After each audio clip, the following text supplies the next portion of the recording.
Comme à l'entame de chaque demi-heure de l'émission, on file sur les marchés, rejoindre Romain Daubry qui suit la séance pour nous depuis la cellule info d'experts de Bourse Direct. Rebonjour Romain.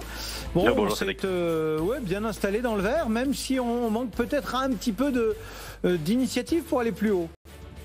Oui, c'est toujours le cas. C'est un marché toujours en situation d'attente. On le disait, on alterne achat et vente. On a accéléré un peu à la hausse sur des excès, de court terme, de très court terme, et puis on revient un petit peu. On va probablement avoir des réponses dans les 10 prochains jours qui vont être cruciaux sur les marchés, entre résultats des entreprises et puis réunion de la Fed. Ça va décanter la situation. Alors, si on dézoome à moyen et long terme, on a quand même une fragilité dans le marché. On en avait parlé pas mal déjà. Toujours cet intérêt qui manque cruellement, des volumes qui sont quand même un tout petit peu toujours plus lourds dans les mouvements de baisse, et puis un ratio de couverture dont on parlait qui est extrêmement complaisant, ce qui est surprenant sur des points hauts de marché, et puis une volatilité qui a baissé énormément aussi. C'est étonnant que la volatilité ait autant baissé en un mois sur les indices américains, sur le VIX notamment. Elle est passée de 28 à 14, alors qu'on n'a pas vraiment eu de situation de détente. Donc il y a cette petite alerte qu'on surveille, ce niveau de vigilance qu'on a remonté. Il y a un tout petit peu de mieux à très court terme depuis hier soir, notamment sur le Nasdaq par exemple, qui était l'indice faible qui sous-performait, qui a repris des couleurs, et puis qui a confirmé un petit peu après les publications de fin de soirée.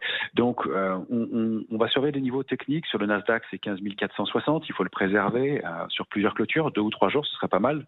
Ce sera la deuxième journée aujourd'hui. S&P 4 546, le DAX c'est 14 500. On parlait de cette structure, un triangle inversé qui est quand même dangereuse. Sur l'Eurostock, c'est 4 180, et sur le CAC, c'est 6 558.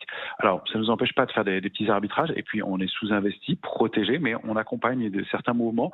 On a des valeurs un peu défensives en portefeuille. On accompagne avec Engie, par exemple, EDF. On a de petites valeurs aussi sur lesquelles on fait des arbitrages, des petits écarts. On a une valeur comme Cogra qu'on suit depuis quelques temps. Il y a 2 CRSI sur laquelle on est rentré la semaine dernière, qui a l'air de confirmer et qui pourrait accélérer, là, si elle réussit à franchir ses plus hauts du jour, accélérer un peu.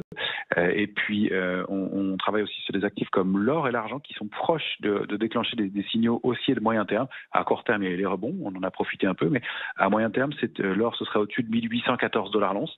Pour l'argent, ce serait au-dessus de 24,40. Et puis, on surveille des frémissements du côté de la Chine, les indices chinois qui commencent à bouger un petit peu. Ça n'est pas très ferme encore, et dans ce contexte d'incertitude, on reste quand même prudent, on attend que les choses se confirment. Merci beaucoup Romain. Romain Daubry et la cellule info d'experts de Bourse Direct qui nous accompagnaient ce matin pour suivre cette séance. Le CAC qui est en progression de 0,6%. On pointe à 6 700.